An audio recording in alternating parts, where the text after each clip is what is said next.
நமஸ்காரம். இந்த தென்னிந்திய திருத்தலங்கள் யூடியூப் சேனல் கமெடி இன்றைக்கி 674வது பகுதியாக பார்க்க போகிற கோவில் நினச்சே பார்க்காம போகிற வழியில் எங்களுக்கு கிடைச்ச ஒரு ஸ்தலம் தான் நாங்கள் சொல்லணும். இறைவனே எங்களை ஈர்த்து தன்னுடைய தரிசனத்தை கொடுத்தார் அப்படின்ட்டு தான். கும்பகோணத்தில் இப்போ சமீபத்தில் நடந்த மகா சிவராத்திரியை முடிச்சுட்டு அதுக்கப்புறமா திருச்சி வழியாக திருநெல்வேலி போகலாம் சொல்லி கிளம்பினோம். அப்போ கும்பகோணத்துலேருந்து சுவாமி மலை வழியாக அப்படி போகும்போது கல்லணை கிட்ட போயிட்டு போகலான்னு சொல்லி கிளம்பினோம். இப்போ கண்டியூர், திருக்காட்டுப்பள்ளி, கல்லணை, திருச்சி சாலைக்கு போகலான்னு போகும்போது திருக்காட்டுப்பள்ளி கிட்ட போகும்போது அங்கே ஒரு ஸ்தலத்தை பார்க்கணுன்னு நான் நினச்ச கோவில் ஒன்று இருந்தது. அப்போது அந்த இடது பக்கத்தில் அதில் திரும்பி அங்கே போயிட்டு போகலாம் அப்படின்னு சொல்லி போக ஆரம்பித்தோம். திருக்காட்டுப்பள்ளியிலேருந்து ஒரு 9-10 கிலோமீட்டர் தூரம் போயிருப்போம். அங்கே நாங்கள் பார்த்த ஊர் பேர் கோவிலடி. இந்த கோவிலடின்னு ஊர் பேரை பார்த்த உடனே எனக்கு ஞாபகம் வந்தது ஒரு விஷ்ணு ஸ்தலம், அப்பக்குடத்தான் கோவில் சொல்லிட்டு திவ்ய தேசங்களில் ஒன்று. அதுதான் அந்த கோவிலடி ஊரில் படித்த ஞாபகம் இருந்தது. அப்போது அந்த ஒரு பஸ் ஸ்டாப்பு கிட்ட கேட்டோம், இந்த பெருமாள் கோவிலை தவிர இங்கே ஏதாவது சிவன் கோவில் இருக்கான்ட்டு. அங்கே இருக்கிறவா எங்களுக்கு தெரியாதுங்க அப்படின்னு சொல்லிட்டா. சொன்ன உடனே ஒரு 500 மீட்டர் கூட நாங்கள் போயிருக்க மாட்டோம். பிரகாஷ் என்னோடய சாரதி அவர் அம்மா இடது பக்கத்தில் ஒரு கோவில் கோபுரம் தெரியுது பார்க்கலான்னார். அங்கே 2 பேரை கேட்டோம், அந்த கோவிலுக்கு எப்படி போகிறதுன்னா சுற்றி போகணுன்னா, ஆனால் வழி இல்லை, எந்த பக்கம் போகிறதுன்னு தெரியல. அப்போது இவரே கொஞ்சம் வண்டியை திருப்பி ஒரு இடத்துல நிறுத்திட்டு, நீங்கள் இங்கேயே இருங்க, நான் ஏதாவது நடந்து போகிற வழி இருக்கா பார்த்துட்டு வரேன்ட்டு ஒரு வீட்டுக்கு பக்கத்தில் இருந்த சந்து வழியாக போயிட்டு என்னை கூப்பிட்டார். நீங்கள் இது வழியாக வாங்கோ, இங்கே கோவில் இருக்குன்னு. போனால் கோவில் கதவு, பெரிய கதவு, மரக்கதவு, ரொம்ப கனமானது, அது சாத்தி இருந்தது. என்னடா சாத்தி இருக்கே, இப்போ போக முடியாதேன்னு நினச்சா அந்த வீட்டில் இருந்தவா, இல்லை திறந்துட்டு போங்கோ அப்படின்னா. நிஜமாகவே அந்த கதவை திறக்கணும்னாக்க ஒரு 4-5 பேர் திறக்கணும். அவ்வளோ பெரிய கதவு, அவ்வளவு கனமான கதவு. அதை திறந்து உள்ளே போன போது அங்கே ஒருத்தர் அந்த சுவாமி பாத்திரங்கள் எல்லாத்தையும் அலமிண்டு தோட்டத்துக்கு ஏதோ தண்ணி விட்டுன்னு இருந்தார். அவர் சொன்னார், போய் பாருங்கள், ஐயா வருவார், பூ பறிக்க போயிருக்காருன்னா. பார்த்தோம், இந்த மேடை ஃபுல்லாக படி ஏறி போகணும். கோச்சங்கச்சோழன் கோவில் மாதிரி கொஞ்சம் படி ஏறி கட்டியிருக்கு. சோழர் காலத்து, பழைய சோழர் காலத்து கோவில் தான் இது. அப்போது அங்கே இருந்த பலிபீடமே பார்த்தோன்னா தாமரை பூவில் இருந்த மாதிரி இருந்தது. தாமரை பூ மாதிரி ஒரு வித்தியாசமான பலிபீடமாக இருந்தது. அப்படியான பலிபீடத்தை இதுதான் நான் முதல் தடவை பார்த்தேன். ரொம்ப பெருசு வேற, சுற்றி வர தோட்டம், நிறைய பூச்செடிகள், தென்னை மரங்கள், மரஞ்செடி கொடிகளோடு ரொம்ப பெருசாக இருந்தது. அப்போது அவர் வரட்டோன்னு சொல்லிட்டு பார்த்தோம். அந்த 4 படி ஏறி போனால் அங்கே ஃபுல்லாக அவ்வளோ குப்பைகள் இருந்தது.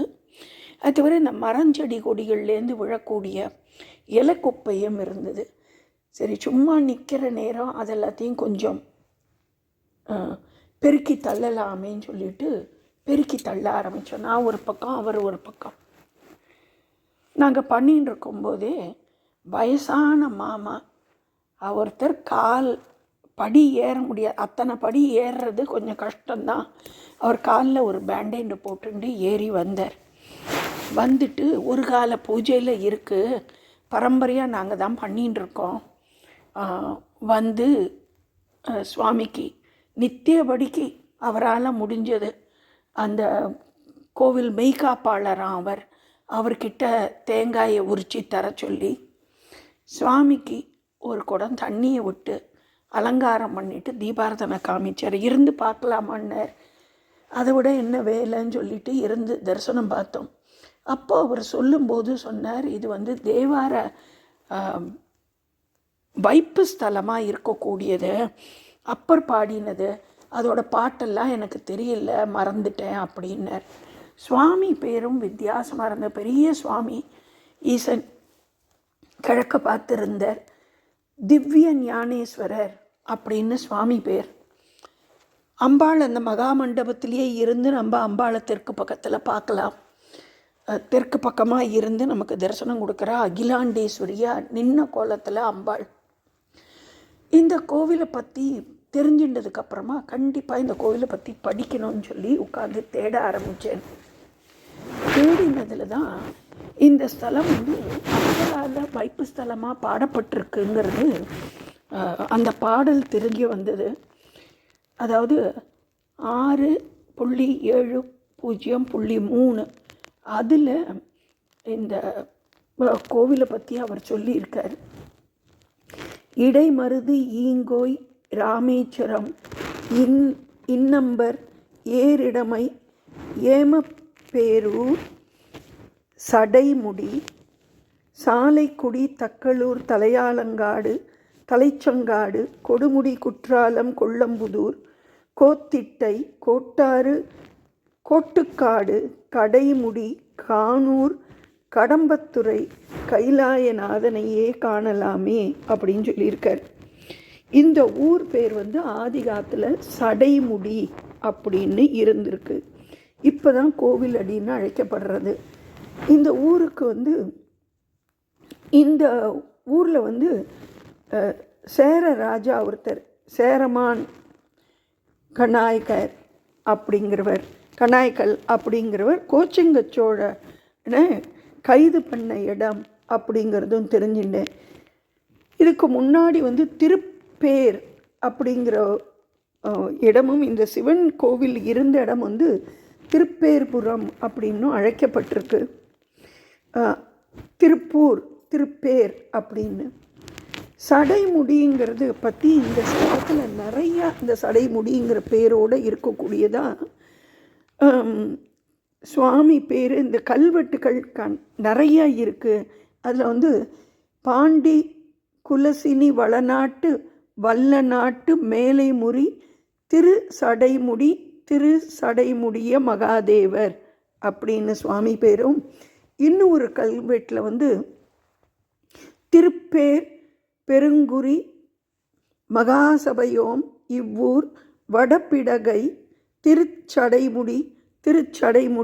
திருச்சடைமுடியுடைய அப்படின்ட்டும் இந்த ஸ்தலத்தை பற்றி எக்கச்சக்கமாக எழுதியிருக்கு. இந்த சடைமுடிங்கிற ஊருக்கு இன்னும் ஒரு பேர் வந்து திருச்சென்னம்பூண்டி அப்படின்னு. இந்த திருச்சென்னம்பூண்டி தான் இப்போ ஒருவேளை நாங்கள் திருச்சென்னம்பூண்டின்னு தேடி இருந்தால் எங்களுக்கு இந்த கோவிலை பற்றி கிடச்சிருக்குமா இருக்கும். நாங்கள் இந்த கோவில் அடின்னு பார்த்தபடியாக எங்களுக்கு பெருசாக தெரியலை. ஆனாலும் ஒரு பழமையான 1000 வருஷத்துக்கு மேலே பழமையான இது முதலாம் குலோத்துங்க சோழன் காட்டில் அப்படி தான் கட்டப்பட்டிருக்கணும். ரொம்ப பழமையானது. நிறைய ஆட்களே இல்லாமல் சுவாமியும் அம்பாளையும் அத்தனை அழகாக நின்று அந்த மாமாவும் பூஜை பண்ணுறவரும் வயசானவர் ரொம்ப நிதானமாக பூஜைகளை முடித்தார். கற்பூர ஆரத்தி பார்த்துட்டு கிளம்பும்போது மனசுக்கு 100 சிவாலயங்களை பார்த்த ஒரு சந்தோஷம் கிடைச்சதுன்னா அது மிகையான வார்த்தை இல்லை. அதுக்கப்புறம்தான் அப்பரால பாடல் பெற்ற ஸ்தலம். அதில் வந்து அவர் இந்த இடத்துல போனாக்க, இந்த கோவில்கள் எல்லாம் போனாக்க கைலாயநாதனையே காணலாமேன்னு சொல்லி அப்பர் வாயாலேயே திருவாயாலேயே சொல்லியிருக்காருங்கும்போது அந்த கைலாயநாதனையே பார்க்குற பாக்கியம் கிடச்சிது. அதுக்கு திரு பிரகாஷ் அவர்களுக்கும் அவர் கண்ணுக்கு அந்த கோபுரத்தை காமிச்ச சுவாமிக்கும் எனக்கு அந்த கோவிலை பார்க்குற பாக்கியத்தை கொடுத்ததுக்கும், அன்னைக்கு இது ஒரு காலத்தில் காத்தால மட்டும்தான் மாமா வந்து பூஜை பண்ணுறாருன்னா அந்த பூஜை பண்ணுற நேரத்துக்கு போகிற வாய்ப்பை கொடுத்த இறைவனுக்கும் நன்றியை சொல்கிறேன். யாருக்கெல்லாம் சந்தர்ப்பம் கிடைக்கிறதோ தஞ்சை மாவட்டத்தில் திருக்காட்டுப்பள்ளியிலேருந்து, அதாவது கும்பகோணத்துலேருந்து திருச்சி போகும்போது கல்லணை போகும்போது திருக்காட்டுப்பள்ளின்ட்டு திரும்பும். அந்த திருக்காட்டுப்பள்ளியிலேருந்து ஒரு 9-10 கிலோமீட்டர் தூரத்தில் இருக்கக்கூடிய இந்த ஸ்தலத்தையும் இங்கே பக்கத்துலேயே இருக்கக்கூடிய அப்பகுடத்தான் ஸ்தலத்தையும் பார்த்து எல்லாருமே அருள் பெறணும்னு சொல்லி வேண்டிண்டு இந்த வீடியோ முடிக்கிறேன். இந்த வீடியோ பிடிச்சிருந்ததுன்னா லைக் பண்ணுங்க, கமெண்ட் பண்ணுங்க. இப்படியான பழமையான கோவில்களுக்கு போய் நம்மளால் முடிஞ்ச சேவைகளையும் இதையும் செய்யறதுங்கிறது எல்லாருமே நம்மளோட ஒரு கடமையாக வச்சுட்டா நல்லாயிருக்கும். நமஸ்காரம்.